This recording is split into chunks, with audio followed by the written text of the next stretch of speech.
Мгм. Хорошо. Так, ну, добрый вечер, дорогие друзья. Я очень рада, что вас так много собралось сегодня. Конечно, тема смерти, она имеет свою специфику, она везде такая несколько закрытая, табуированная, но она всем всегда интересна, потому что все, что, ну, вот, одно из немногих, что нас объединяет, да, вот всех людей, абсолютно всех живых существ, что мы все когда-нибудь умрем. Никто этого миновать не сможет, да, и поэтому интерес к этой теме не удивителен. Если немного о себе рассказать, меня зовут Прокопьева Александра, устойчивых и почему везде, если мы хотим изучить устойчивых и почему везде, если мы хотим изучить нашу жизнь, представление о нашей жизни, да, мы все равно это делаем через призму смерти. Вот, и мы немножко сегодня поговорим об архетипах и так далее. Так, я буду вам отправлять картинки сразу по ну, в тему, чтобы не перегружать и чтобы вы не отвлекались. Да?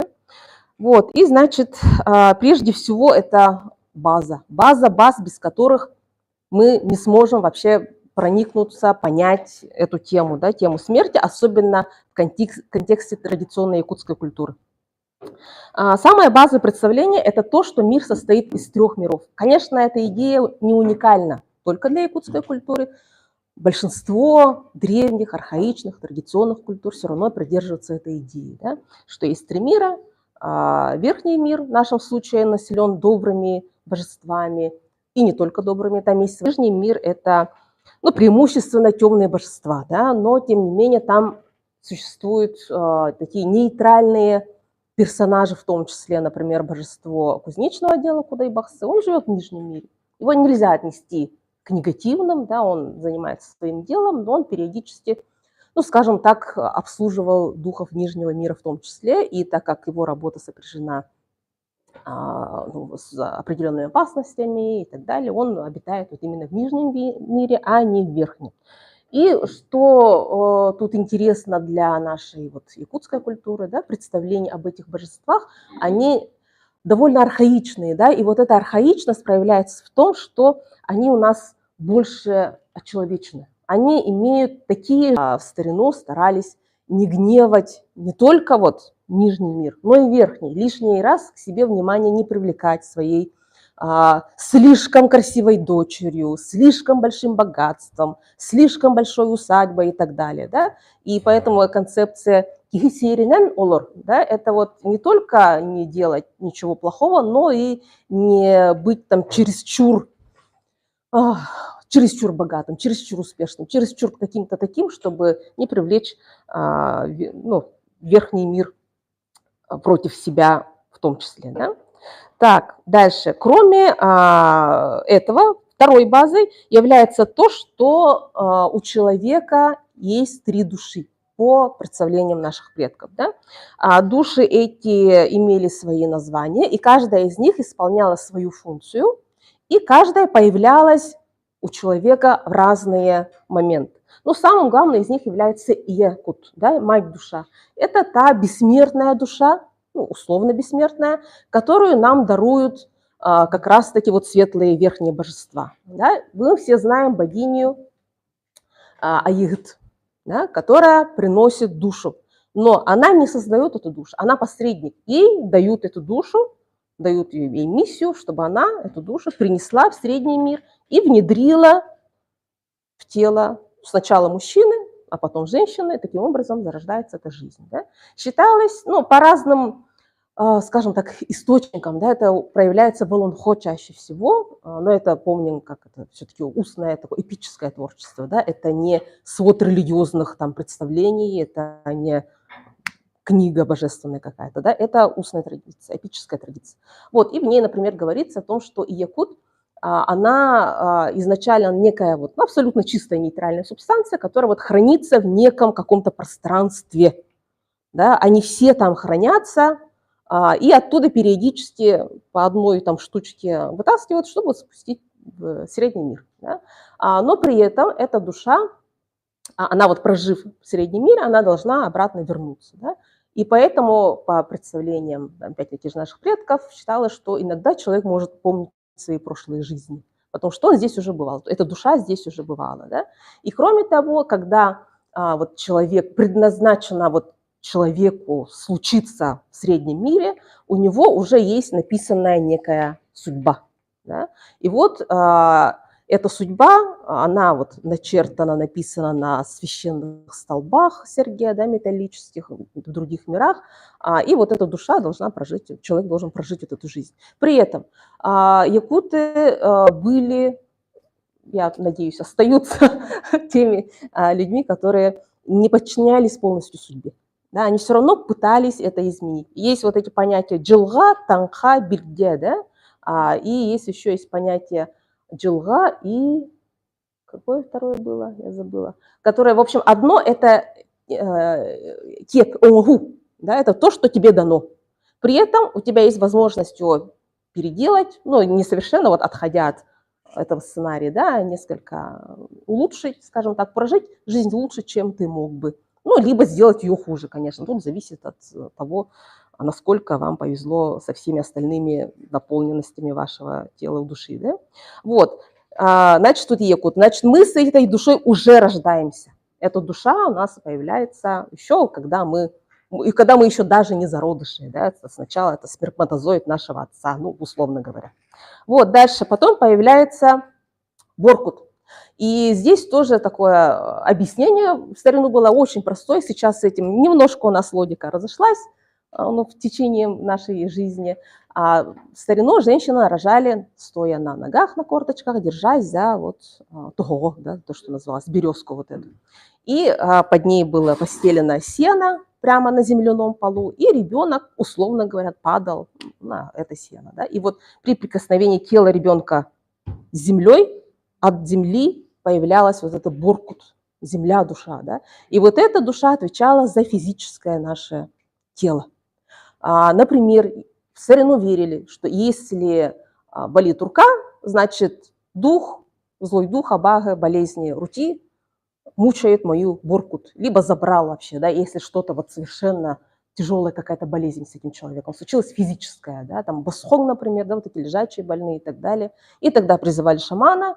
И вот здесь вот немножко о шаманизме, о том, что шаман, он не лечит травками, заговорами, там, напитками и так далее, да. Шаман совершенно другой путь имеет, да, к исцелению этого человека. Он во время своей камлани спускается в нижний мир, находит дух, который держит эту душу в плену, и вступает с ним в связь. И начинаются переговоры. Что ты хочешь за душу этого человека? Он говорит, хочу корову такую, сякую, там идите, найдите, у вас 3 дня. 3 дня ищут, находят, второй раз призывают, его корову убивают, там ставят корех, и он смотрит туда, где живет этот дух. Вот есть же терехмас, там в лесах бывает, да? Вот он не просто так смотрит куда-то вверх-вниз, он смотрит в определенное место, где живет божество или дух, которому предназначена эта жертва. Тебе твой путь туда, да? Вот, и значит, шаман туда идет, и вступает в коннект, и если все хорошо, там договорились, душу отпускает, он возвращается с этой душой, внедряет обратно в тело человека, человек выздоравливает. Ну, либо там происходит другой сценарий, человек не выздоравливает, и шаман говорит, я сделал все, что мог, и все, уезжай. Ну, это если очень коротко, да. Вот чем отличается современный шаманизм и наши шаманы от тех, кто был шаманами тогда, да, и вот почему говорят иногда, что вот это был последний шаман, потому что это был последний человек, который путешествовал между мирами и таким образом лечил людей. Вот, и салгынкут. Ну, и тут уже понятно, да, когда мы делаем, человек, ребенок делает первый вдох, он вместе с кислородом, с воздухом вдыхает вот эту душу, салгынкут. И вот это салгынкут отвечает за наше психическое, нервное, это вот то, что мы не можем ощутить, но та часть нас, которая, ну, несомненно, существует. Да? И опять-таки же эти психические нервные болезни были вызваны тем, что у человека украли эту душу. Да, либо ее там, ну, мучают или еще как-то так. Вот, и, ну, и вот основные, наверное, самые главные базовые представления наших предков, на которых строится все остальное. Но сюр – это уже вот обретение личности. Считалось, что формируется где-то к 7 годам, когда ребенок становится достаточно взрослым, и он уже может являться частью общества. У него есть уже характер, понятно, что это за человек, он может выполнять какие-то социальные функции, домашние функции, у него появляется имя. настоящее, не первое, которое ему дали, там, ну, Бороску, там еще кто-то, да, а такое настоящее имя. И до 7 лет ребенка обвешивали разными амулетами, талисманами, защитными всякими побрякушками, которые с 7 лет уже можно было сокращать. Считалось, что его 3 души научились уживаться внутри этого тела, и он стал уже, ну, таким гармоничным, относительно развитой личностью. Да? И этот человек, самое главное, умеет жить в обществе. Он уже умеет коммуницировать с другими людьми. Да? Вот. И вот это самые главные базовые понятия. И вот у нас будет 2 сценария. Ну, то ли жизни, то ли смерти, это мы с вами по ходу разберемся, да, кто как воспримет. Первый сценарий. Ну, и здесь мы видим прекрасную фотографию огромного семейства. Считалось, что, ну, в старину, что, конечно, самое главное предназначение человека на Земле – это оставить после себя потомство. Да? Многие народы, и якуты в том числе, очень хотели иметь много детей, очень любили детей, и доходило, скажем так, до того, что даже внебрачные дети, они все равно считались своими, родными. Не было разделения, например, что это там, приемный сын, или там сын от первого брака, или так далее. Да? И потому что считалось, что любая душа, любой человек имеет ценность. Да? И это хорошо отражено еще и в правовом поле. Все дети имели одинаковый статус при наследовании имущества. Да, это важно. Одно дело говорить, мы всех любим одинаково, а другое дело, когда будет раздача наследования, да, там мы все и узнаем, кто кого на самом деле любит сильнее всех. Вот. И, значит, первый сценарий – это вот такой идеалистичный, скажем так. Значит, человек прожил хорошую долгую жизнь. И вот что значит хорошо? Значит, что он встретил свою половину, ну, или кого-нибудь, с кем он создал семью и родил множество детей, у тех уже свои дети есть. Он занимался там разведением скота, построил дом и далее все такое. Да? И он еще был уважаемым членом общества. И человек, который прожил хорошую жизнь, он обретал хорошую смерть, достойную смерть. Да? И достойная смерть – это значит, когда… И она вот оценивалась некоторыми критериями, да? И к критериям относилось, например, какое количество людей придет на твои поминки. Это зависит от того, как мы прожили жизнь на самом деле. Придут эти люди и что о тебе скажут, что они вспомнят, хорошее или плохое. И потом они уйдут, и что расскажут другим людям о тебе. Да? Потом дальше, насколько будут вообще, ну, не помпезные, ну, все-таки вот устроены сами похороны. И для вот такой ютюетихи, что называется, да, для хорошего, доброго, приличного человека, это похороны, как, ну, считалось, да, и сейчас такое есть, что эти похороны, как правило, проходят гладко. Все вот вовремя. Да, и здесь это вовремя имеет разные оттенки. Например, даже то, что сейчас, то, что тело привозят вовремя, например, на родину. Да, и вот человек там в течение вот своих 3 дней действительно будет опущен в землю. Да. Если это дольше, это уже, ну, как бы вопросики вызывает. Да. Дальше, это, так как мы с вами живем в условиях вечной мерзлоты, и особенно если говорить о зимних погребениях, это вот насколько ровно успеет выкопать яму для могилы. Да? И в старину точно так же было. Но у них, конечно, не было 3 дней, это вот поздняя христианская традиция, 3 дня. Да? Они вот, человек умирал, они начинали все это готовить, и вот все должно было совпасть одновременно. И как яма готова, человека и погребали. И яму, вот это выкапывание ямы, оно и для лета, и для зимы, например, вот для 19 века, для 20 века, оно имеет одинаково 3 дня. То есть это вот задача не выкопать раньше, ну и не опоздать. Да? И вот недавно я вот в сторис видела, как вот сейчас копают ямы, да, там, сжигая и так далее. В старину точно так же сжигали, потому что когда мы раскапываем погребение, да, по красным краям могильной ямы сразу понятно, что это зимнее погребение, что этот человека похоронили зимой. При этом… Да-да-да. Это христианская эпоха была или христианская? Что, сжигать? Так. Копали. Копали всегда. Всегда было. Вот, и вот, о чем я говорила?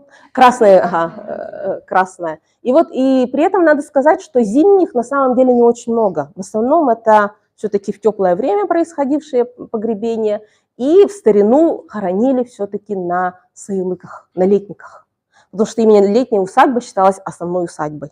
Ну и мы все сами понимаем, что такое саилык. Да, это что-то, нечто прекрасное, идеальное, там, где вечное лето, там, где бабушки, дедушки, коровы и так далее. Да.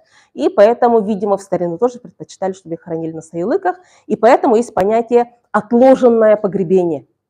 Это вот такой научный термин, который как раз-таки определяет, ну, обозначает, да, то, что человек не сразу умер, его сразу тут же похоронили, а все-таки подождали. И тут вот в нашем случае отложенное погребение, оно могло быть и до нескольких месяцев.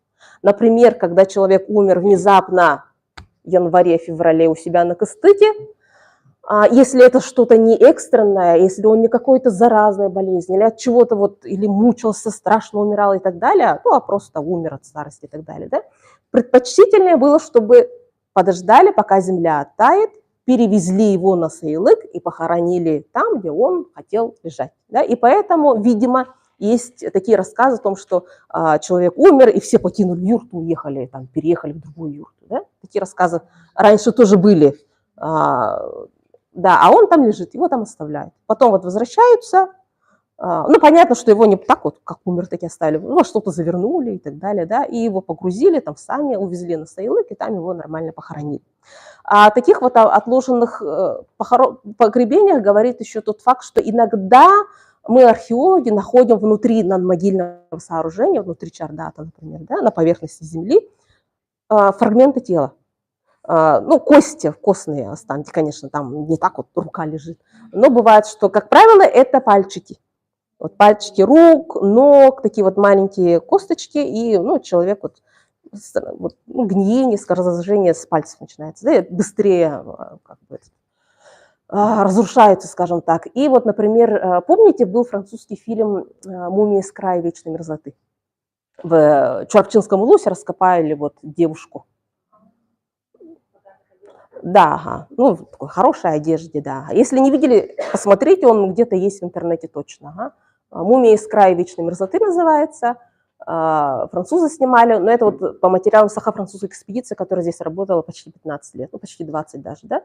И вот там в фильме об этом не сказано, но в протоколах, да, там вскрытие могилы есть такое, что вот, ну, они нашли сначала холмик, там чуть-чуть какие-то остатки сгоревшего могильного сооружения было, и оказывается, там были кости другого человека, мужчины предположительно.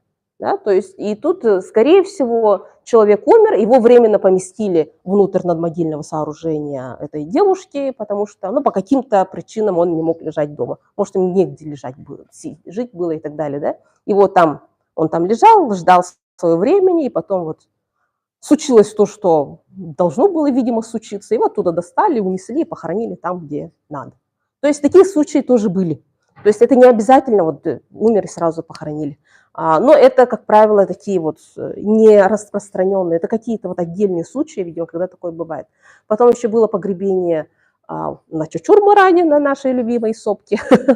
Там тоже было погребение девушки, которая, там она в яме-то лежит, но не целиком, там частично. И предположение есть, что, возможно, либо это, опять-таки же, отложенное погребение, потому что она умерла, ну и ждали, пока что-то случится.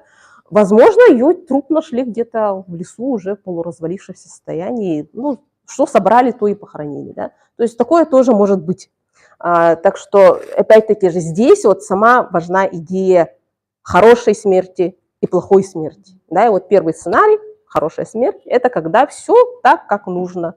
Человек умер в окружении семьи, его пришли, там, попрощались с ним, он сказал свое последнее слово, последнее желание, и оно касается не только там, как быть погребенным, но еще и вот, ну, какая-то раздача, опять-таки же, имущества, наследства и так далее. Да? Вот, так что здесь вот это имело довольно большое значение. И вот по поводу погребений в землю. Вот я отправила картинку. У нас было 3 формы, 3 способа погребения, да, в якутской традиции. Это воздушные арангасы, это наземные, сайба еще иногда называют, или ула харангас называют, да, и грунтовые. Есть такое стереотипное мнение, что древние они все арангасы, землю начали закапывать только с приходом там русской власти и новых законов, да, или что в арангасах хоронили только шаманов, и шаманов хоронили только в арангасах, да, но при этом ни одно из них неверно. Параллельно эти традиции существовали, параллельно. Хоронили и в арангасах, и наземное сооружение делали, и в грунтовое, потому что самые древние самые древние погребения, они датируются у нас 13-14 веком, они грунтовые. Арангасные, конечно, наверное, были, но просто они не сохранились. Да? Но мы знаем, что в 17 веке точно хоронили воздушным способом, потому что об этом написано и множество источников, и вскрыто множество арангасов, где вот 17-18 век и такой вот традиционный якутский комплекс. Да? При этом верно и неверно утверждение о том, что шаманов хоронили арангасами. Да? Арангасами, да, действительно, там погребения шаманов известны. Но при этом мы находили погребения шаманов грунтовые. То есть это зависит всегда от контекста исторического, культурного и географического. Да? Вот наземных погребений, например, вот эта фотография, которая наземное погребение, это в Сунтарском улусе, вот в Илюйской группе их как-то вот больше.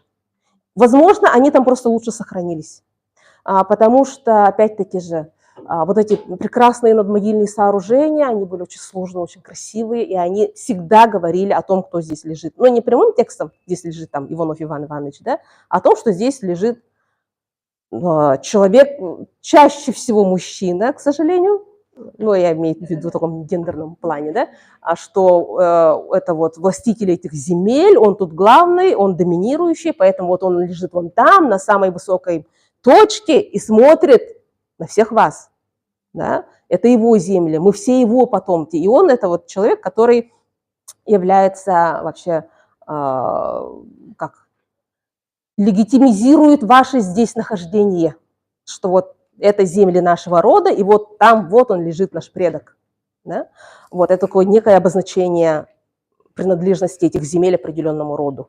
Как правило, это лежит родоначальник. Да? И чем он круче, конечно, тем больше его надмогильное сооружение. Например, надмогильное сооружение Мазары Базекова, внука Тагандархана. Он в 17 веке жил, умер в начале 18 примерно. Уже в таком преклонном возрасте, говорят, ему было уже за 70, почти 80 лет. У него было несколько жен, множество детей. И он занимал одну из ведущих политических ролей вообще в Якутии. Дважды был в Москве.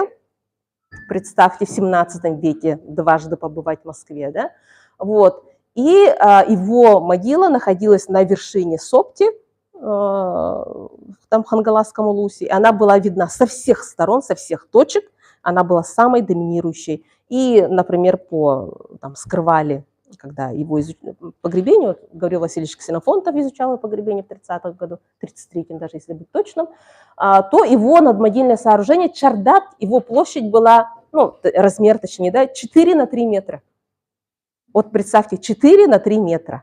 Насколько это огромное сооружение. Высотой, там, по-моему, 3 метра, что ли. Это было огромное, двухслойное, и оно вот должно было говорить, вот он лежит там, вот он там лежит. Да? И поэтому вот как выглядели надмогильные сооружения, оно на самом деле говорит о многом. Вот, значит,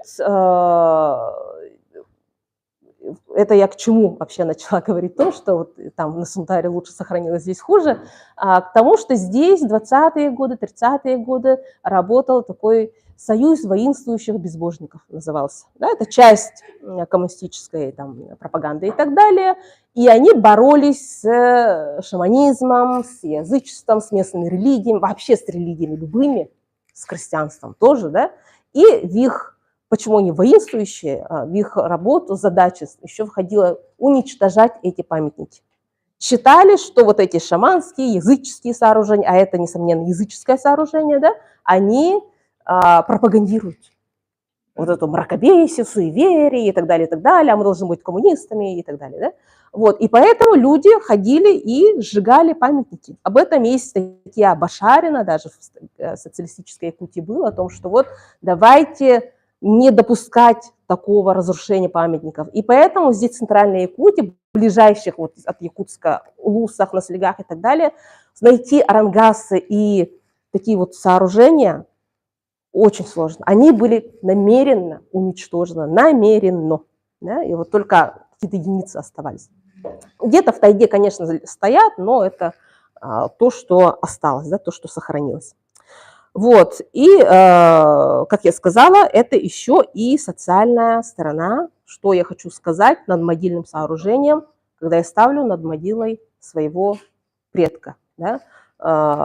И каждый из нас, когда там участвует в погребальном процессе, когда умирает близкий человек, над могильное сооружение, это одно из вообще краеугольных. И если... Я вообще вот призываю со старыми людьми, да, с людьми, которые понимают, что скоро их путь закончится, не затыкать их, когда они хотят об этом поговорить. Потому что у человека есть какое-то свое видение. Да, вот я бы хотел то все. Например, мне дедушка говорил, ни в коем случае не ставь камень, он давит. А тут, ну, давит, не давит, но человек не хотел. И, соответственно, уже одна проблема, которой и так много, когда идет похороны, уже нет. Мы выбирали только из деревянных, и потом уже исходили из там других соображений. Ну, когда мы перевозили мы сделали чардак, как вот старину, да, перевозили, у меня не было ощущения, что он легче, чем камень. Он тоже был очень тяжелый, но тем не менее это важно, да, и это особенно важно даже не для тех, кто уходит, а для нас, тех, кто остается.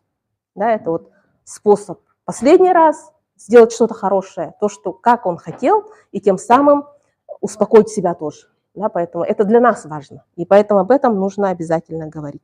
Вот, и здесь небольшой, скажем так, бонус в виде фотографии, по-моему, это фотография Ивана Васильевича Попова, надмогильные камни. Понятно, что они появились, конечно, очень поздно, это только 19 век, даже вторая половина 19 века, начало 20 века.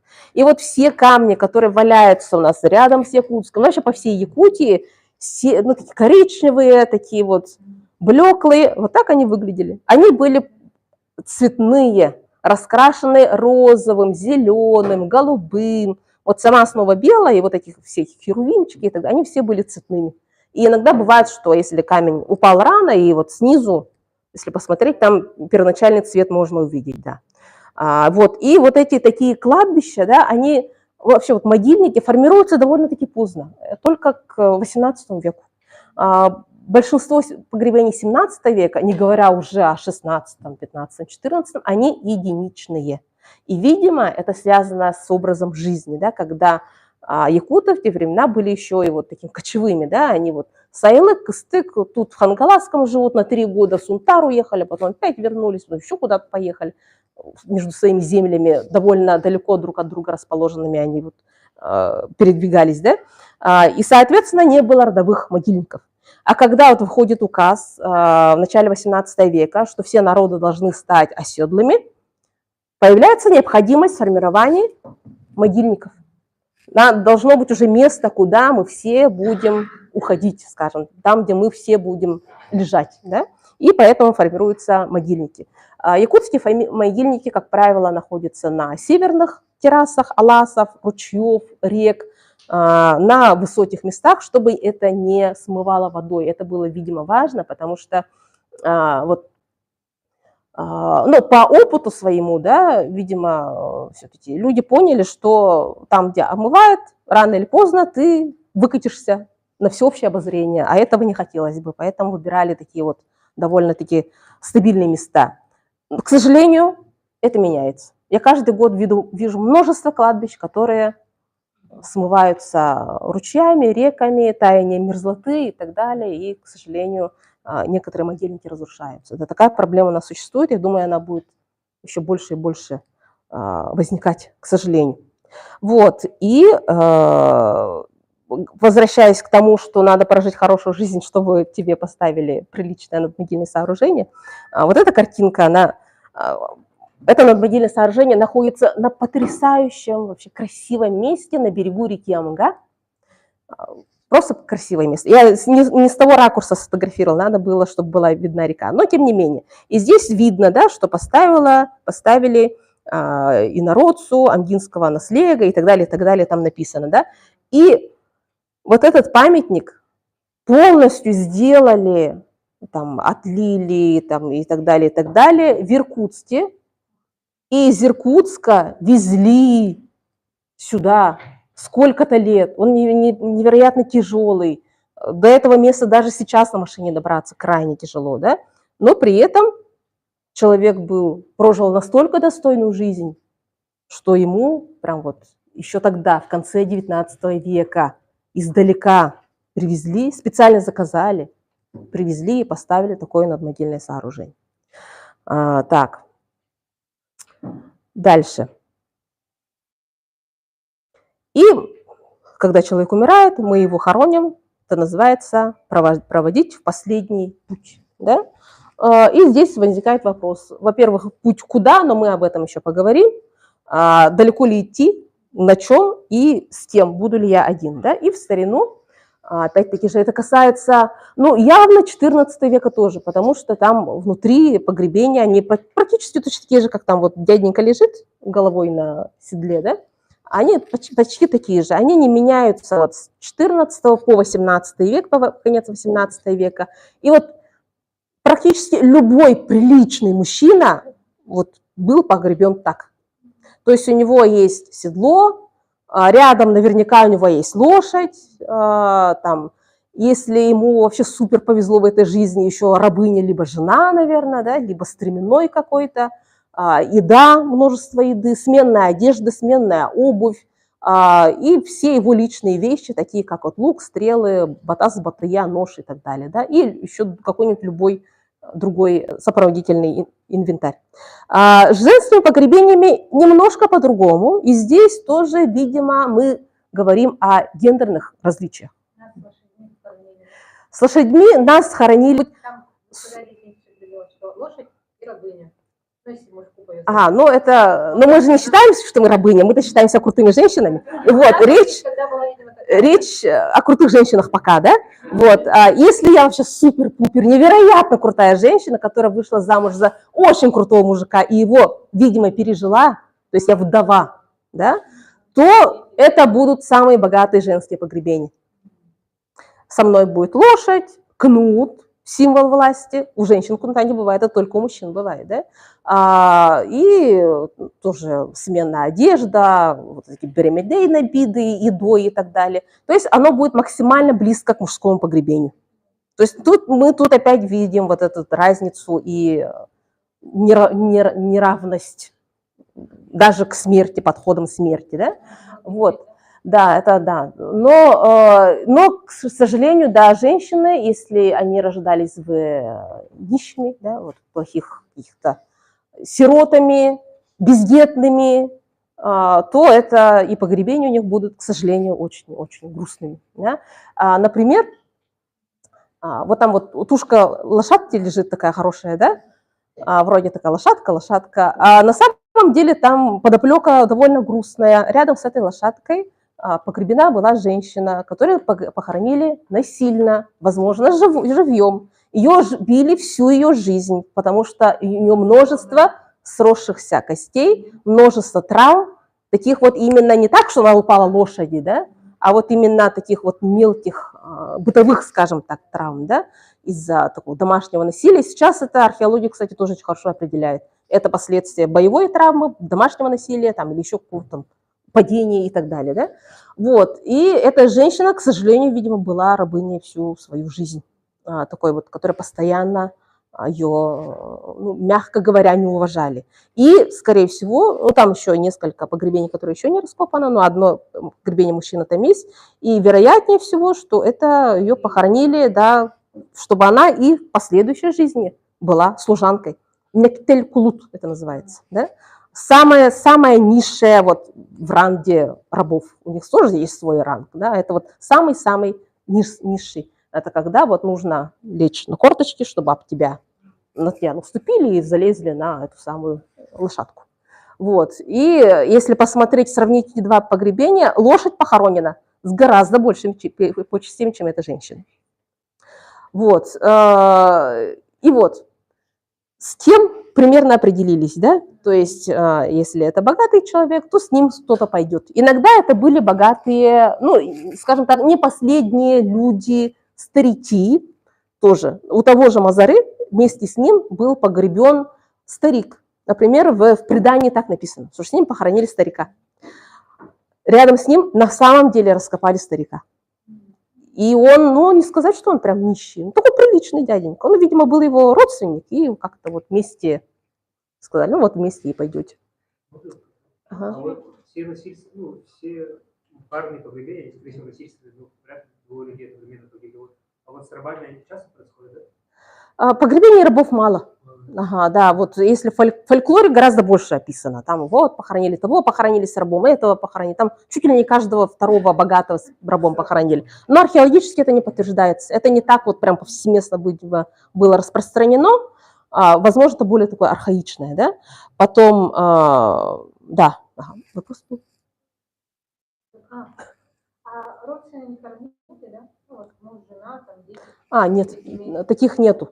Ну, и это выявить невозможно. Это надо, чтобы генетический анализ провести, тест там, на отцовство и так далее. Этого мы не делаем. К сожалению, не делаем. Я бы хотела, но нет таких денег. Вот.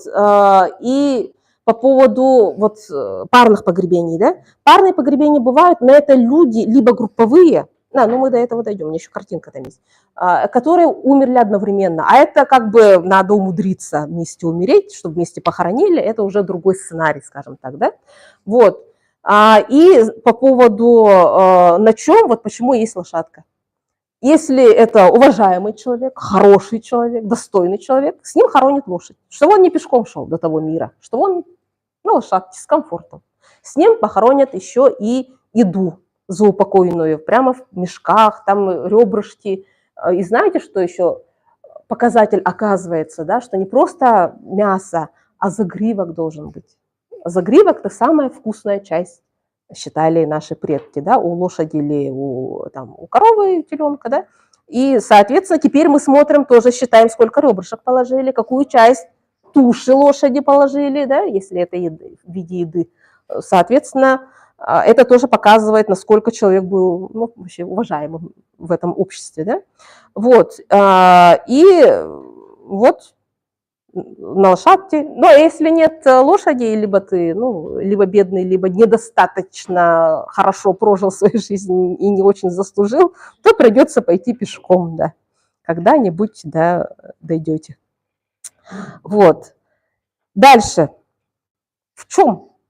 А в чем идти, собственно говоря? Да, это же путь дальний, раз лошадь нужна, раз я пешком буду идти долго, да? И здесь на самом деле, независимо от сезона, хоронили в верхней одежде. Это, ну, 4 слоя для для богатых это 4 слоя, для обычных людей 3 слоя. Да? Для бедняков это только 1-2 слоя одежды. Ну, первый слой считаем это натазники, ноговицы, рубашка это если вы богаты, если вы не богаты, у вас рубашки нет. Дальше у нас вот второй слой условно такой вот типа платье, но оно было, ну просто в современном языке нет аналога, которым можно было бы эту одежду объяснить, поэтому условно назовем платье. Оно просто оно длинное. Оно и у мужчин, и у женщин есть, да? Оно, как правило, либо из ткани, либо из такой очень тонкой кожи, чтобы вот, ну, в таком помещении сейчас вот находиться условно, да. Затем идет типа пальто, 3-й слой, и 4-й шуба. Шубу, видимо, очень ценили, потому что редко ее хранили с человеком. Очень хорошие, шикарные шубы с орлом, да, прямо соболиные, лисьи, волчьи, находили только в самых богатых женских и мужских погребениях. Как правило, они в каком-то демисезонном, скажем так, хоронят. Ага. Но и вот при этом даже вот эти, там, где они лежали в шубах, это не зимние погребения. Они, ну, не зимой хоронили, да, поэтому это не зависит от того, когда человек умер, да, это вот, ну, какой-то минимальный набор, который обязательно должен быть, это демисезонка, если ты богат, то и плюс шуба, да. Ну, согласитесь, сейчас тоже... Да, даже сейчас с норковой шубой хоронить, как бы еще подумаешь, да, ну, живым она может еще пригодиться, а мертвого как бы какая разница, да? А к тому же в те времена меховыми шубами в том числе сдавали ясак. Так что это очень ценная вещь, да? Тем более, если тут оторочка какая-то есть соболиная, бобровая, там есть бисер, шелк, парча, то это как бы в этом не хоронят, да, это оставляют. И, видимо, вот именно те погребения, почему мы еще считаем их супербогатыми, что у них шубы, видимо, у них может несколько шуб, или у каждого уже есть своя шуба, что ее, ну, не стараются сохранить для живых, а не отправляют вместе с этими мертвыми, да. Ну, либо это просто настолько крутой мертвый был, что лучше с ним отправить. Вот, дальше. А куда же они отправляются? Вот мир мертвых. Мир мертвых, не есть несколько таких представлений, которые иногда конфликтуют друг с другом, да, но это вызвано только тем, что эти представления формировались в разное время. То, что мы сейчас знаем из этнографических работ, из рассказов бабушек, дедушек, из каких-то страшилок и так далее, это все продукты поздние, это они переработаны христианством. Да? И вот то, что там я проснулась, вот, помните, самая знаменитая такая, этот рассказ бабушки, которая умерла, ее там шли хоронить, и она вдруг села и сказала: нет, там идет война, и поэтому меня отправили обратно, да? Вот, и вот подобные рассказы, они вот довольно поздние вот имеют основу, да? Самые, видимо, архаичные представления о мире мертвых, они, видимо, связаны с тем, что человек продолжает свою вот эту жизнь, которую он тут жил. На это указывает предметный комплекс, который мы с ними находим. И он прямо очень повторяет, ну, как продолжает реально существовавшую его повседневность. Это не какой-то идеальный мир, в котором мне понадобится, вот, я там стану воином, охотником, там еще кем-то, да. Например, одно из мужских погребений, которое было найдено недалеко от Якутска, там был мужчина, по одежде очень богатый, очень хорошая одежда, прямо шуба, у него были пчи там и так далее, шапочка, еще хорошей такой сохранности погребения. И мы решили, что его нужно в лабораторных условиях скрывать. Там не в поле, привезли в лабораторию, начали раздевать, и что-то не то. Одна рука прощупывается внутри шубы, да, там есть, рукавичка есть и так далее, а другая как будто полая, нету. А еще у нас был, когда вскрыли и начали доставать предметы, у него нет лука и стрел. Хотя у всех мужчин бывает нет и стрела, прям у всех. Это не про воинов, это про охоту. Да, потому что все должны охотиться, все платят ясак. Да, поэтому лук и стрелы обязательно должны быть у мужчин. Вот. И почему-то у такого супербогатого нет лука и стрел. А у богатых бывает там такой колчан, налучье, лук потрясающий, какой-то украшенный и так далее, да? И вот, и раздеваем его дальше, снимаем верхний слой одежды, и оказывается, у него левая рука перевязана. У него, видимо, он сломал или что-то сделал. Короче, он не мог пользоваться левой рукой. Соответственно, какой лук и стрелы? Его с ним лук и стрелы и не похоронили. Если бы, например, он там в молодости стрелял из лука стрел, может, с ним тоже похоронили бы. Или все равно не похоронили, потому что им не понадобилось. Потом был один дедушка, который тоже довольно-таки богатый погребение, не супер-мега, но хорошее погребение, да? У него нет седла. Нет ни одного вообще предмета, связанного с конским снаряжением.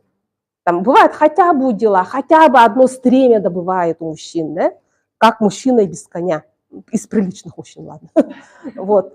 И оказалось, что потом мы с антропологами осматривали его тело, оказалось, что у него была травма, из-за которой он даже ходить мог с трудом, не то что сидеть на коне. Соответственно, ни седла, ни стремени, ничего нет. То есть это все-таки такое представление о том, что вот как ты умер, с этой точки ты продолжаешь свою, условно, жизнь в том мире.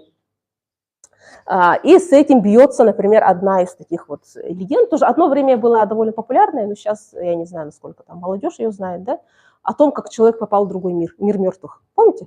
было, в одном из сборников каких-то было старых. Значит, молодой человек где-то ходил по лесу, что-то делал там по своим делам, провалился в яму. Очнулся, оказался в странном месте. Вроде место он знает, то же самое, что вот его место, да, но что-то не то. И когда он проходил достаточное время, да, он понял, что нет ни солнца, солнце есть, но оно не светит, одновременно стоит луна, и они оба ущербные, они не целые, они вот ущербные, как вот месяц, да, солнце тоже такое, они не светят, нет ни холода, ни тепла, нет ветра. Ничего не растет, да, что-то есть, но оно вот какое-то непонятное. Потом он приходит к жилищу, там живут люди, но они его не видят. Он пытается с ними коннектировать, его не видят. У них посуда вся разбитая, у них огонь не горит, у них крыша вся течет, да, сам дом перекошенный. И люди там без эмоций ходят, автоматически как будто повторяют какие-то действия, да. Но так как это якутская история, он там влюбился. Ну, как человеческая, ладно, история, да? Человеческая история, он там влюбился. Девушка, которая жила в этом балагане. И он пытался за ней как-то ухаживать. Из-за этого ей становилось хуже. И те родители вызвали шамана. Шаман их пришел, и его увидел, и сказал: ты не из этого мира, тебе рано. И он сделал камлани, и он вернулся к себе обратно, и всем рассказал, это записали, и вот я рассказала вам об этом. Вот, то есть тут вот более архаичное представление о другом мире. Это тот же мир, но наоборот, мир наоборот, да? Вот, а потом вот появляется уже то, что по заслугам либо наверх, либо вниз, либо там застрять в лимбе и подобные его интерпретации, да? И вот я вам скину вот картинку. Очень хороший фильм «Исаилык». Смотрели? 92-го года. Потрясающий фильм. Один из моих самых любимых фильмов. И это вот финальная картинка. И вот сама идея, да, там очень на самом деле глубокая. Этот человек умирает и пытается попасть в другой мир. Но он сам не понимает, что он умер, да. И у него есть причины либо остаться, либо пойти дальше. И там его ждут. И там еще есть такой кадр, когда вот встречает других, да, которые вот не могут добраться. Ну, мы до них тоже доберемся. Вот, и, значит, вот такое вот представление, опять-таки же, почему старались быть погребенными на Саилыке, потому что там как раз-таки связано с представлением об идеальном мире. А идеальный мир для нас, живущих в Якутии, что? Это лето. Пусть и с комарами, но в другом мире, наверное, комаров нет. Вот, дальше. Это мы поговорили про первый сценарий, довольно-таки хорошую жизнь, да? Второй сценарий. Ну и здесь у нас сцена из Табакерки, где что-то случилось, позвали шамана, человек умирает, над ним даже крестик стоит, и, значит, мы пытаемся то ли его спасти, то ли, наоборот, отправить в тот мир. В общем, плохой сценарий – это плохая смерть. А к плохой смерти относится все, когда человек умер неестественной смертью. Умер в молодости, да, но это не касается детей до 7 лет. Умер в молодости, от болезни, от несчастного случая. Это не смерть на войне. Смерть на войне – это хорошая смерть, да, приличная смерть. И либо он умер, и самое ужасное – его не нашли. Это самое плохое, что может вообще произойти, когда нет тела. Тело должно быть обязательно. Тогда можно еще что-то сделать, чтобы обезопасить живых прежде всего, и постараться что-то сделать так, чтобы этот человек все-таки ушел. Да? Вообще в целом вот этот погребальный обряд, он нужен для того, чтобы завершить этот процесс жизни человека здесь на земле и закрыть, поставить точку. Все, он ушел и не вернется. Для этого нужен погребальный обряд. Да? Поэтому нужно хоронить обязательно людей, да? Приходить на похороны, прощаться. Этим мы закрываем и для себя тоже эту дверь, да? Ну, для них, естественно, тоже. Вот. И поэтому вот погребальные обряды очень консервативные, потому что это самое страшное для живых существ, да? Что-то не доделать, и когда вот мертвый не уйдет. И поэтому все, когда вот похороны даже сейчас, да, как-то надо было делать, сколько дней надо было, что можно было класть, что нельзя класть, что можно готовить, что нельзя готовить. Это все вот к этому, с этим связано, да, вот завершить этот путь. И поэтому люди, которых похоронили, ну, неважно, как мы похоронили, да, неважно, как они умерли, точнее, они похоронили, все-таки мы для них что-то сделали и постарались закрыть эту дверь. Вот. А вот со вторыми вот сложнее, да, особенно с теми, у кого вот тела нету. Но мы до них еще тоже дойдем. Если забуду, вы мне напомните. Вот, и, значит, плохая смерть. И к этой плохой смерти особенно часто относили, видимо, людей, которые либо покончили с собой, либо умирали долго. И вот бывает же, плохо человек умирает, долго лежит, мучает всех физической болезнью, психологической болезнью, да. И вот на погребальных памятниках 17-18 век это тоже очень хорошо отражается. Сразу видно, что это девиантное погребение, что это плохая смерть. Это сразу заметно. Во-первых, надмогильное сооружение будет очень маленьким, очень незаметным, чтобы вот, ну, как бы постарались спрятать, да, чтобы и из памяти человеческой со временем стерлось, а не как вот мы им гордимся, а вот, ну, как бы вот позабыть, да.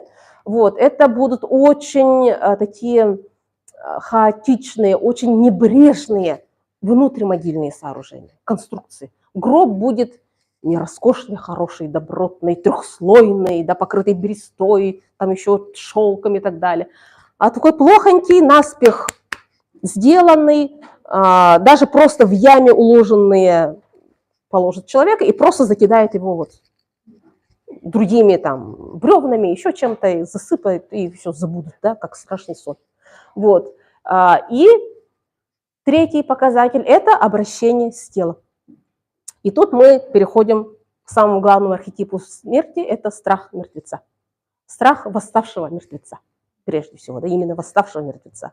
И наши предки, так как верили в существование 3 миров, 3 душ, верили и в то, что эта душа может не уйти, и человек может не только остаться, вернуться и сделать плохое. Потому что человек, который вот не прожил полностью вот эту жизнь, да, не завершил этот круг, он будет очень эмоционально привязан к своим родным и постоянно будет возвращаться и пытаться дожить эту жизнь, да, что-то сделать. Его вот эта ярость, его отчаяние, оно будет спроецировано на всех живых оставшихся. Да, поэтому их очень боялись, таких вот плохо ушедших людей.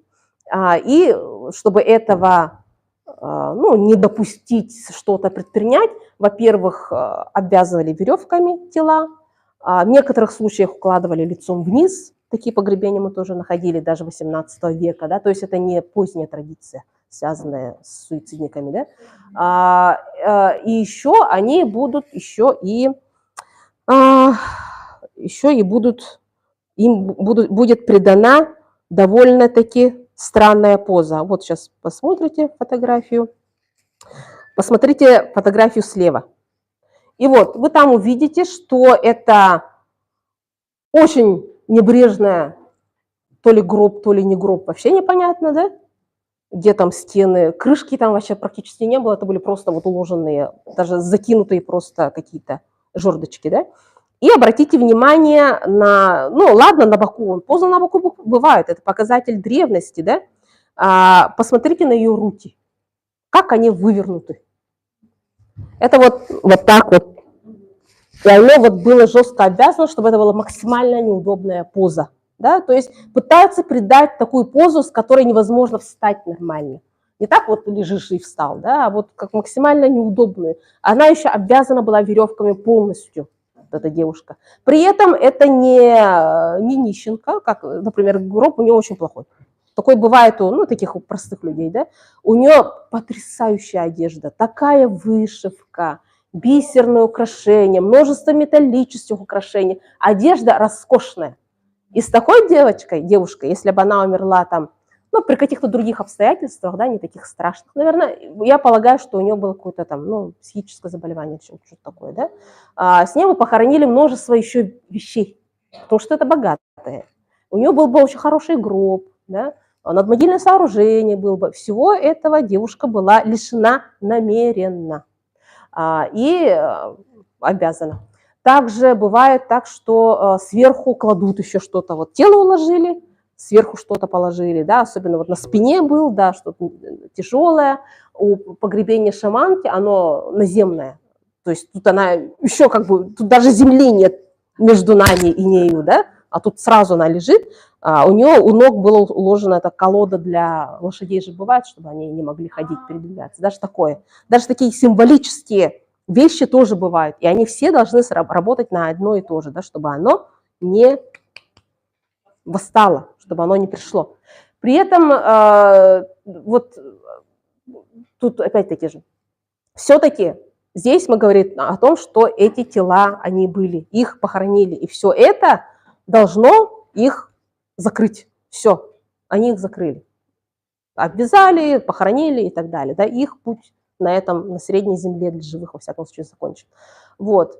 Но бывают случаи, которые археология тоже фиксирует, когда тела нет. Ну, может, человек ушел на охоту, не вернулся. Да? Или, там, не знаю, путешествие куда-то. Ну, разные причины могут быть. Нету, просто нет тела и все. И здесь тоже пытались каким-то образом завершить вот этот путь. Да? Например, в Хангалском улусе есть, ну, было обнаружено такое интересное погребение, где, ну, такой двойной гроб, и на половине вещи лежат разные, лук, стрелы там, и так далее, а на втором есть только один бубенчик. Тела нет, нет человека. Вещи есть, человека нет. И вот этим бубенчиком, ну, полагают, что, может быть, это был бубенчик одежды, там, может, это шаман положил или еще что-то, да, но, тем не менее, для него погребение сделали. Это называется кенотаф. Это погребение без тела, пустое погребение. И это делают как раз для того, чтобы даже без тела его душу каким-то образом успокоить, чтобы все равно произвести этот обряд. И если нет даже этого обряда, то вот это самое опасное. И вот в этом фильме «Сайлык», сейчас посмотрю, у меня есть эта картинка. В этом фильме «Сайлык», он вот здесь вот наверху, да, и вот он встречает двух людей по пути в другой мир, да. Это как раз-таки люди, которые где-то умерли, их не похоронили. И они такие говорят: тебя хотя бы нашли. Видишь, и там за ним приезжают, говорят: вот тебя нашли, а нас-то так и не нашли. И один из них вот вообще в старой одежде якутской, там, в дарбазах, унтах и так далее, да.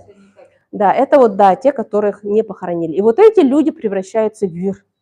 И в вир превращаются не только те, кого не нашли, да, но и те, которых жажда жизни, которых была гораздо больше, и она, вот, смерть не смогла их этой жажды лишить. Да, и они вот эту жажду свою иногда больше даже в отрицательном ключе начинают как-то вот генерировать, они начинают мучить живых, приходить к ним во снах, какие-то там морщ случается, поветрие, несчастье и так далее. И считается, что это как раз-таки из-за этих вир.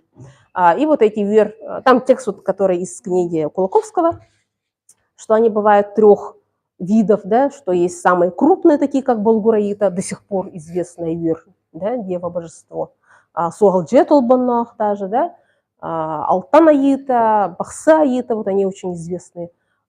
Есть уже вторые чуть поменьше, это которые знают только в своем улусе, там, наследие, и есть совсем маленькие, которые знают только своя семья, например. Да?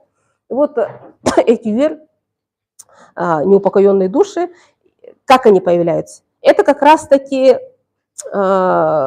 возвращаясь к душам. Мы сказали, что у нас есть 3 души. Первая душа, ну, последняя из наших обретенных, воздух душа, Салгынкут, она первая покидает наше тело. Мы делаем последний выдох, и вместе с ним воздух душа покидает наше тело. И она растворяется в воздухе. Боркут, земля душа, она же связана с нашим телом, она находится под землей, ну или в Арангасе, или еще где-то, пока наше тело, мягкие ткани не разложатся, не кости, тут именно про мягкие ткани, да, речь, пока они не разложатся. И поэтому же говорят, вот, о, великий шаман слышит там 200 лет, 300 лет, ну, лежит и разлагается. Соответственно, его буркут тоже лежит, все слышит, что о нем говорят, да. Вот, и поэтому к ним можно обращаться. Вот, и якут как раз-таки, это самая, в этом случае, несчастная душа из этих 2, если у этих 2 есть шанс, ну, раствориться, да, там тело где-нибудь-то разложится же, да. Вот, а у якут тогда этого шанса не будет. И якут может покинуть только если проведен погребальный обряд. То есть это живые должны провести погребальный обряд, чтобы это якут покинуло средний мир и вернулось обратно, ну, в это хранилище, где оно будет находиться, пока его не вернут обратно. Вот, и вот, вот эти якут иногда, даже если сделан погребальный обряд, например, как в случае вот с Балгураита, да, она все равно не смогла покинуть средний мир, и она осталась в виде вир. Вот эти вир – это и есть якут, это она превращается в вир. Это вот как эльф, превратившийся там, в кого они там превращались? Да, в орков, да? Да, вот типа такого. Это вот и якут – прекрасное чистое создание, которое превращается в вир. Да, злобное, которое вот не может вообще, ненасытное, вот сгусток, который не может покинуть. И он, его самое ужасное, он не может покинуть. Он вечно скитается, пока про него не забудут. Да? И некоторые, ну, бывало такое, что чем больше мы говорим об этих вир, тем они больше обретают силу и опять-таки же возвращаются, да? Ревитализация такая происходит. Вот. Кроме этого, есть понятие еще даретиник. Это как раз-таки о восставших мертвецах. Это зомби, да? Даретиник. Даретиник. Ага, и вот был такой рассказ, что мужчины, опять-таки же, мужчины в пути умерли. Но об этом никто не знал, они в пути там, то ли зима настала, либо что. Но они каким-то образом, как будто они вернулись. Заходят в дом, но они странные. Они не могут говорить, у них нет эмоций, и они хотят только есть. Они съедают в доме все, что есть, и потом старушка понимает, что с этими людьми что-то не так. И она ребенка прячет в сундуке и говорит, что бы ни случилось, вообще из этого сундука не выходи. И ребенок слышит, как эти люди съедают всех, кто был в этом доме. И только утром, там, открыв сундук, он видит, что везде разбросаны вот эти остатки этих тел, а этих людей нету. И вот это были, оказывается, даретинник считается. Да? Но здесь, видимо, речь именно о физическом теле, которое вот каким-то образом вернулось. Да? Но тут корни, опять-таки, же надо искать в несколько других местах. Ага. По поводу даретинника считается, что название пошло от русского слова еретик. Еретик. То есть либо это полностью заимствовано, да, или все-таки позаимствовали только название, а само вот понимание этого вот старшего мертвеца, оно было. Как ты думаешь? Тут, ну, я считаю, что, скорее всего, наложение на что-то имевшееся, потому что если бы это было совершенно новое, оно было бы больше похоже. А тут как бы еретики восставшие. Почему еретик-то бедный тогда?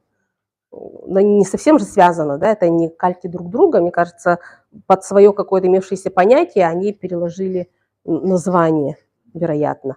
Но, опять-таки же, это надо проводить исследования, которых я не проводила, поэтому это только предположение. Вот. Про плохую смерть. Здесь вот центральная картинка есть, да? Там вы видите, что это групповое погребение. Вот о совместных, да, мы вот вначале говорили. Все эти люди умерли, ну, одномоментно, ну, в очень короткий промежуток времени, поэтому их похоронили вместе. Они все родственники. Это женщина, ее сын, ее дочь и ребенок этой дочери. Они все близкие родственники, да? И там снаружи гробика есть такой овал. Это еще один младенец, который их родственник, но вот дальний. Почему я в этом так уверена? Потому что их генетическая связь была исследована.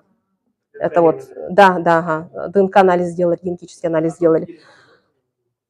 Да, если есть кости, пожалуйста, ДНК мамонта можно достать, а тут вчера умершие люди. Вот, и тут вопрос, да, вот эта женщина, значит, если у нее сын, значит, она замужем. Почему она не похоронена с мужем? Да, то есть это вот как-то ее сюда доставили, либо она тут жила. Короче, вот это на самом деле порождает множество вопросов, над которыми нужно еще поработать. И при этом этого младенчика почему-то не похоронили вместе. Но это же ребенок, да, ну как бы можно было бы и внутрь. Но нет, видите, насколько важны были социальные связи, вот эти детали, да, и вот эти похороненные здесь в одном гробе, они богатые.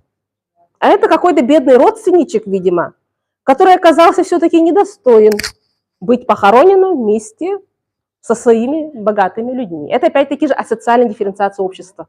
Всегда в погребениях это отражение жизни. Всегда. Это не так, что вот, умер же, без разницы, давайте всех похороним. Нет.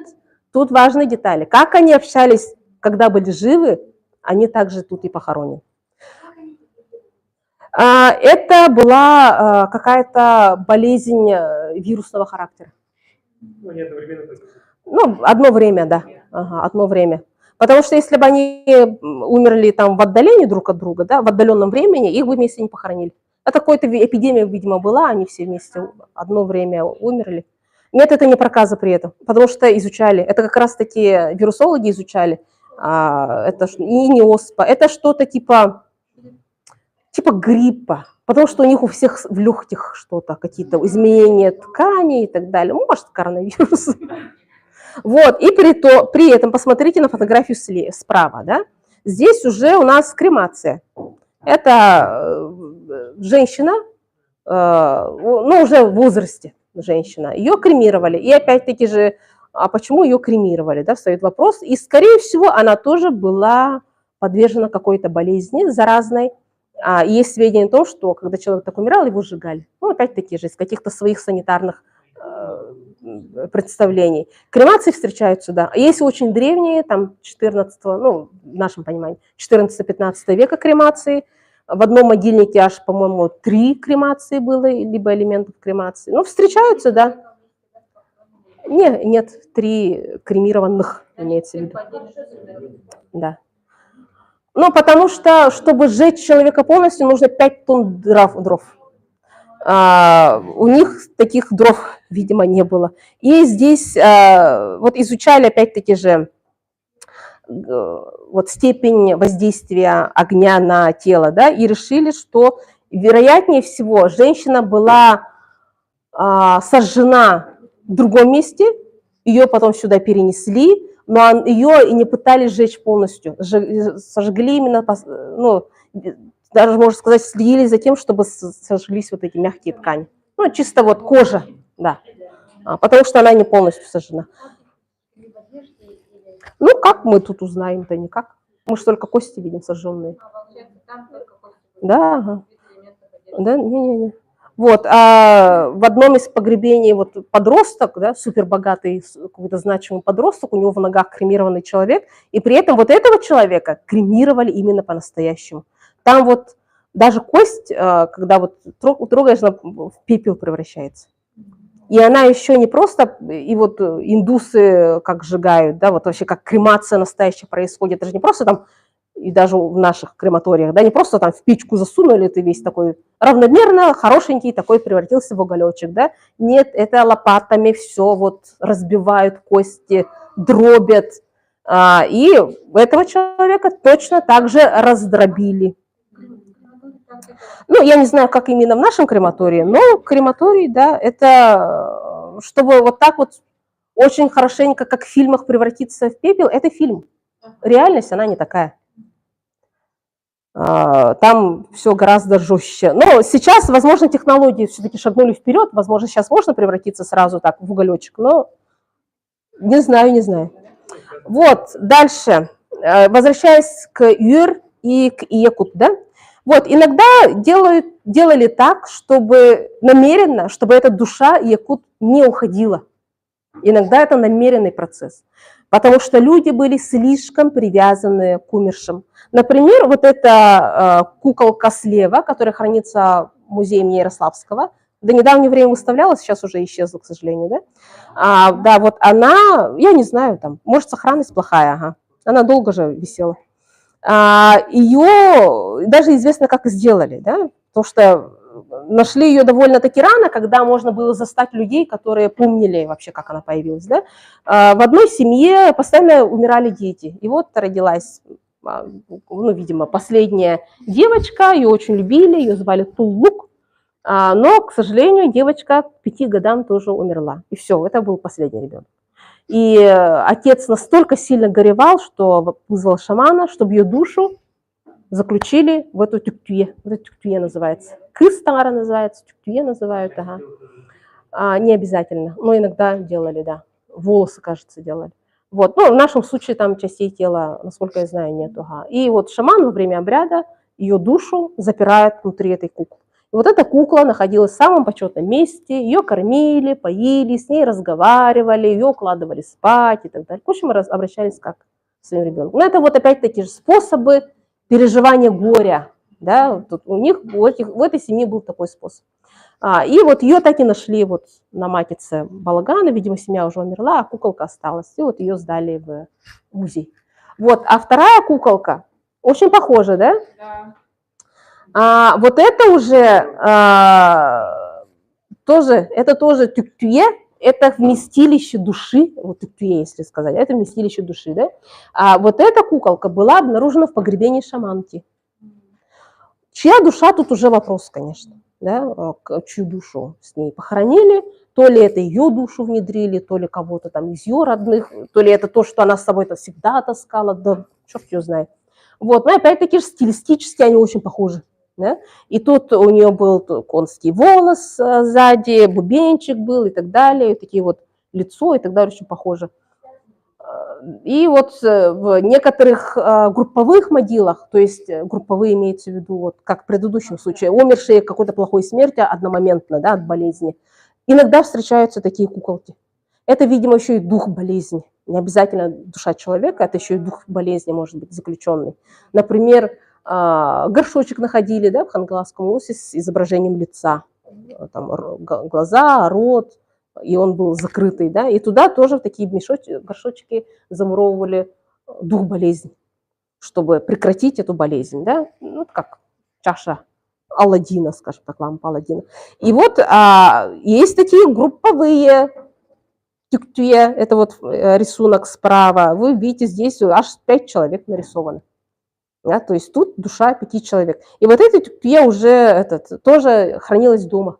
Видимо, человек умирал, и его душу всегда оставляли. В этом случае, опять-таки же, есть рассказы, которые несколько уже другую коннотацию имеют, да, что когда умирал вот именно такой хороший человек, который прожил добрую, долгую жизнь, вообще такой хороший сценарий, его оставляли, чтобы как раз он защищал его род. Тут уже несколько другой функционал у этого вместилища души. Так что здесь могут быть разные вариации.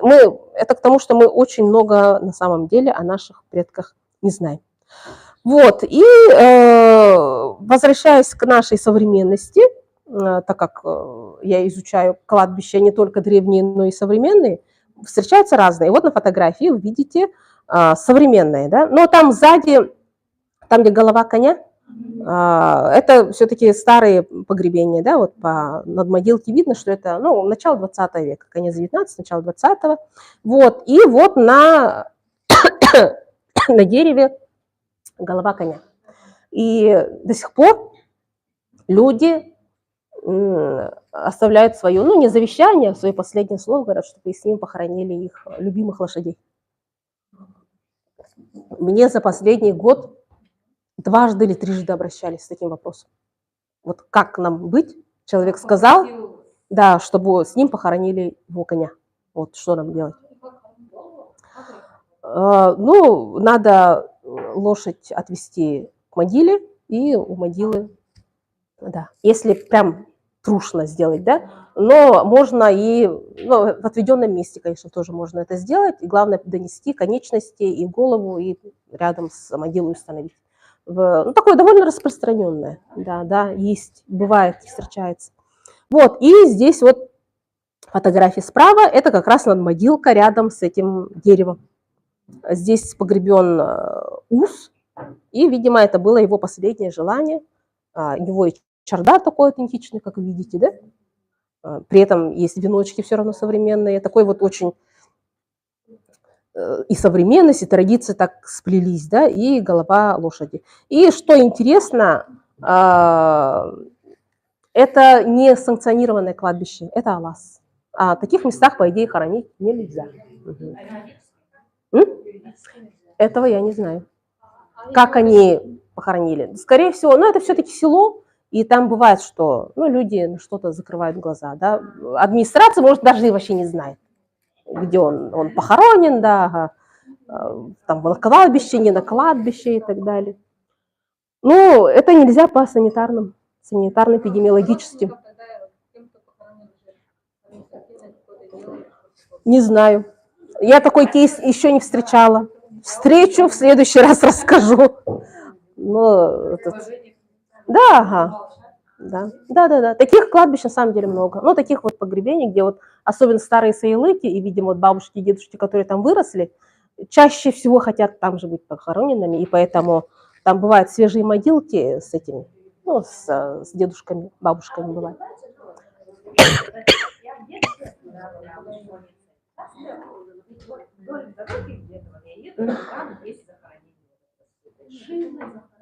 Нет, вот это кинотаф. Это тоже кинотаф. Это погребение без погребения. На местах аварии такое делают. Да, это в советское время. В советское время очень много было, 80-е, 90-е было. Сейчас тоже иногда делают. И там вот стоят руль, там вот веночки, цветочки и так далее. Ага, да. И вот, например, «Вечный огонь» – это тоже кинотаф.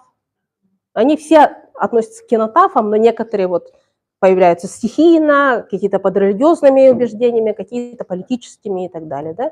То есть все вот эти места поминовения без тела, они называются кинотафами.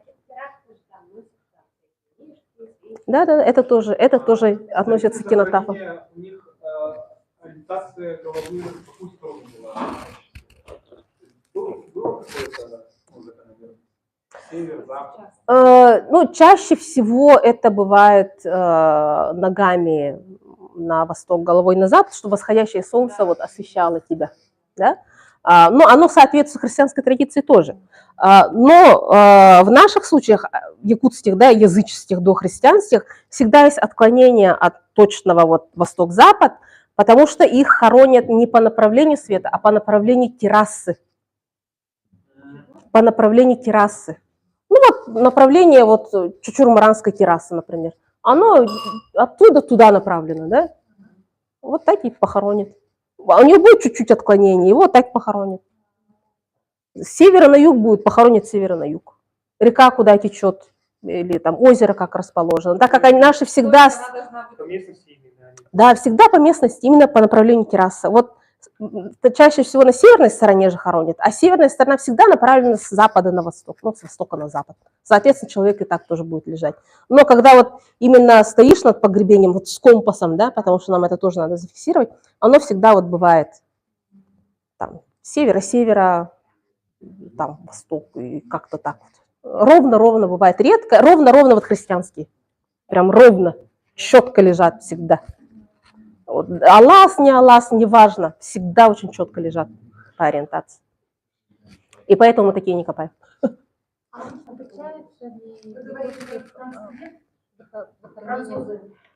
Сейчас у меня тут спрашивают. Вот у Ивена же тоже 3 души, и у них, когда захоронение, делали 3 дырки в гробу, чтобы души как бы вылетали. Нет, у нас дырочек нет. Ну, опять-таки же, видите, человека... Нет, никогда не встречалась с дырками. Вот разница представлений, да? То есть они из гроба вылетают, все 3 души. А тут до гроба доходит только 1 душа. Ну, 2, ладно, Боркут тоже доходит, да, а Салдымкут уже нет.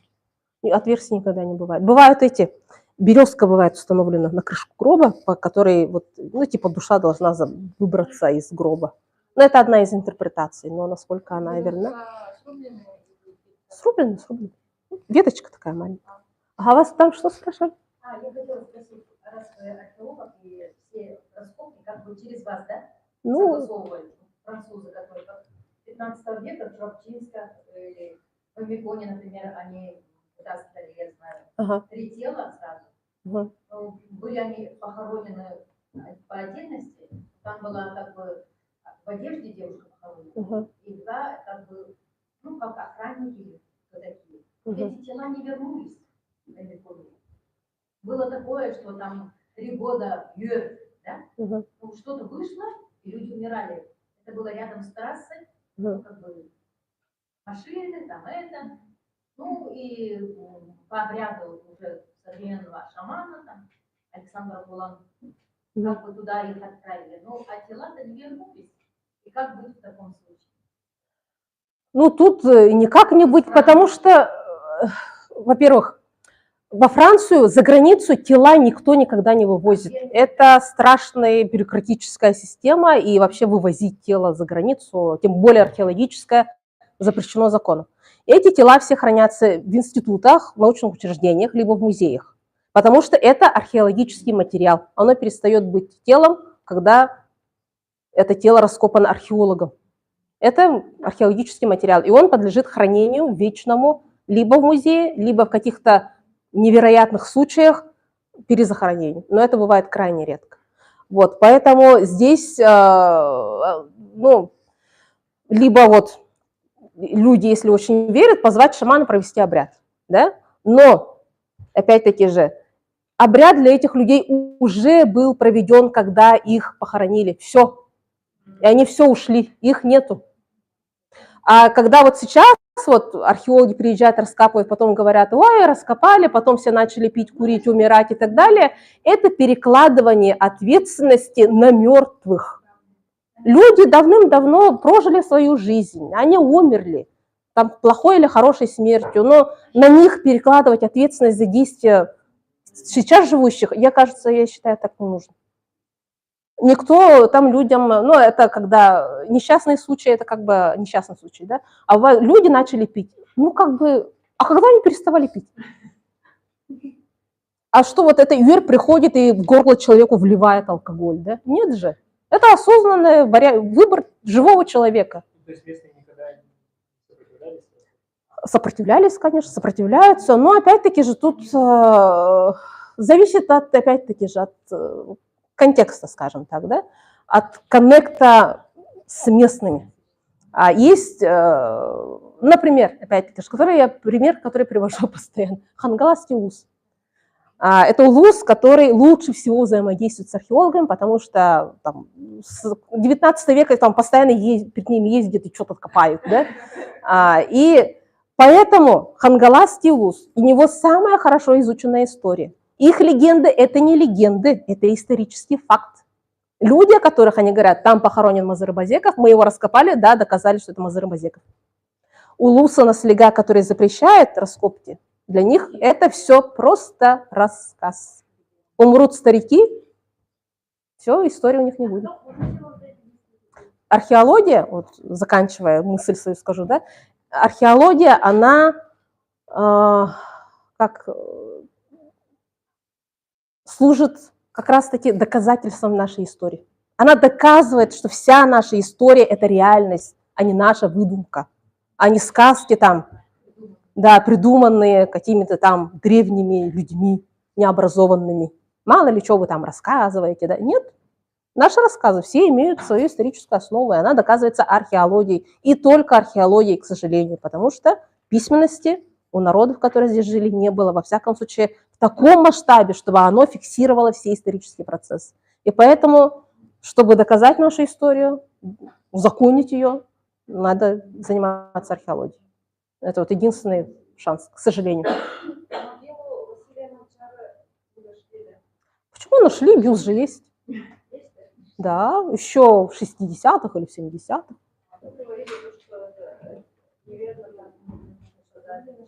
Всегда так. Всегда говорят, что неверно. Это вот тоже опять один из архетипов. Ага.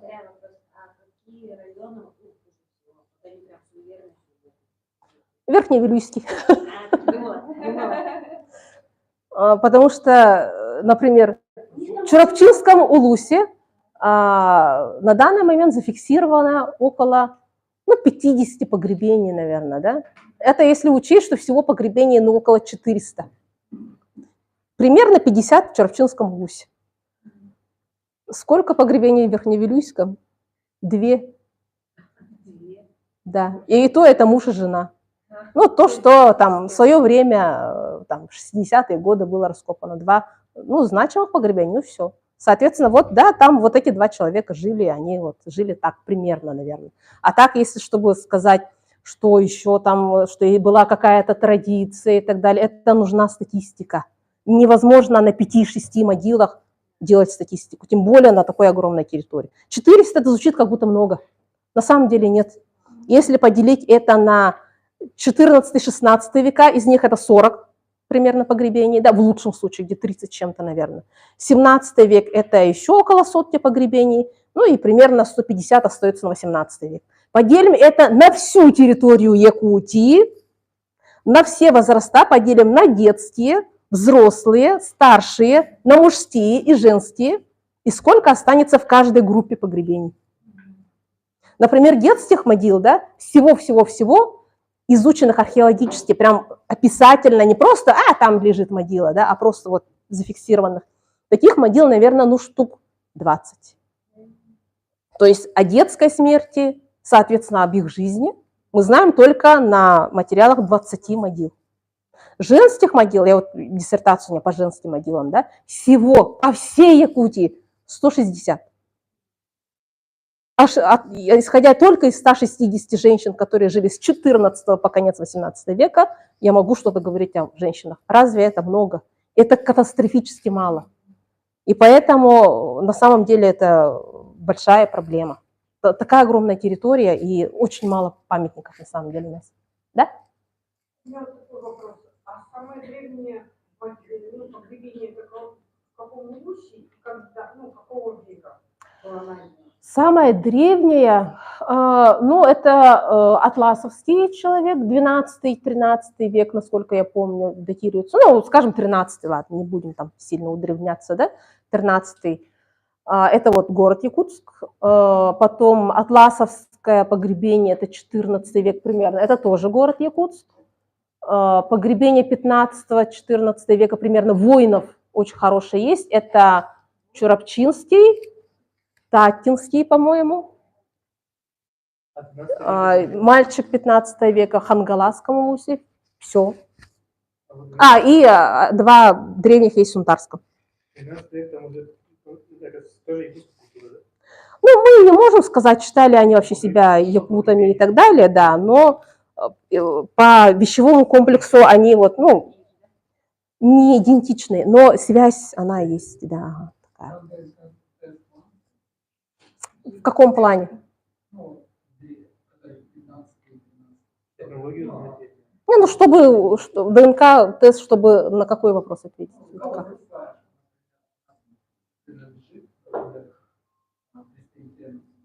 Может, это тунгусская. Гаплогруппы? Гаплогруппа, они не имеют отношения к этничности. Это просто ген, который есть у многих народов. Это то, что нас скорее объединяет, а не разъединяет. Она есть у всех народов, определенные вот гаплогруппы, да, они есть практически у всех народов, которые живут на территории Якутии, там, Байкальской Сибири, Северного Китая, даже с некоторыми там из Европы.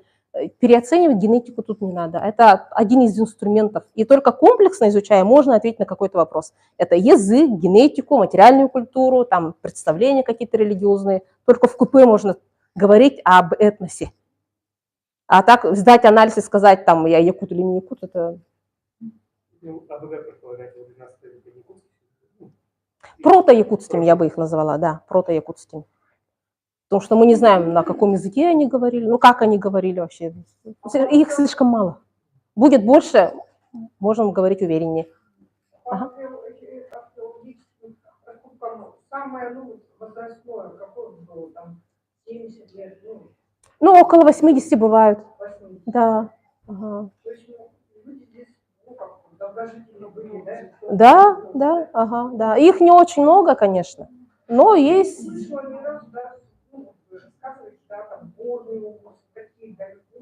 В горном, потому что нет погребений. 2-3, наверное, есть. Что в каком году Дерюрах? Погребение Дерюрах? Там несколько же памятников, какой именно, да, например, погребение, оно считается поздним, 17-18 век есть. Если про стоянку, мастерскую, она вообще палеолитическая. Просто этот комплекс, огромный памятник, там есть множество. Нет. А ивенки, другие, такие находили погребения, как они... Я считаю, да, и по этнографическим данным, эвены, эвенки, у них преимущественно воздушное погребение. Да? И, к сожалению, воздушное погребение очень плохо сохраняется. На севере, наверное, где-то есть. И если проводить целенаправленные исследования, конечно, можно их изучить тоже. Но, к сожалению, нет людей, которые этим занимались бы. Археологов в целом мало. И если кто-то озадачится развить там археологию коренных народов, коренных малочисленных народов, ну, этим надо заниматься, да. Вы как бы такое мужественная, смелая женщина. Археологические раскопки, как бы в таких старых могилах, оно так, после как очищение проходит, как вы вообще защищаете? Не снятся ли вам не досаждаете, не мучаете вас? Если бы меня кто-то досаждал, я бы тут, наверное, не стояла. Я была бы, наверное, лечилась в каком-нибудь учреждении. Ну, просто ученые люди, они как-то скептически. Ну, не скептически, это называется не скептическая, а научная картина мира. Наука строится... Когда вызывали шамана, Ага. и при его, как бы, ну, шаманские захоронения. Ну, шаманские захоронения мы изучали, да, но мы никого не вызывали. И там какие-то ритуалы проводят? Нет, нет. Ну, если бы мы во все это верили, во-первых, мы не стали бы учеными, и такой человек не называется ученым. Это не наука, да, это из другой категории нашей жизни. А во-вторых, ну, и человек, даже если в это верит, но он, наверное, не стал бы археологом. Я не знаю, как можно в это веря идти копать могилы. Ну, тот же Египет, мумии, вот это, сколько людей якобы умерло там при раскопке. Ну, из-за чего они умерли, сейчас же все известно. Там нет ни разу мистического случая. Это бактерии. Это бактерии. Угу.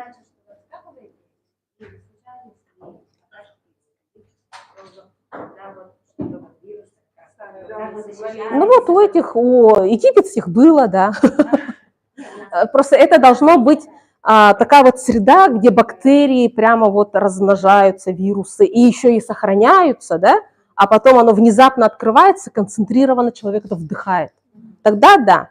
А так как мы не работаем в каких-то закрытых помещениях, это лес, поляна и так далее, наши могилы не глубокие, там нет ничего такого, вот, где вот ты что-то открутил, оттуда что-то. Это постепенный такой процесс, где, конечно, могут быть остатки каких-то бактерий там, и так далее, но риск тут минимизирован. Да? И мы в масках работаем все равно. В масках, перчатках. А мне вот рассказывали, что местные, да,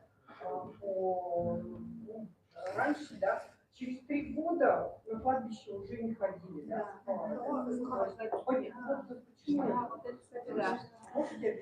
Это, опять-таки же, из страха смерти якутов. Это, да, такая якутская фишка. Делали обряд, да, вы рассказывали, там, что духи не ходили, там, что-то,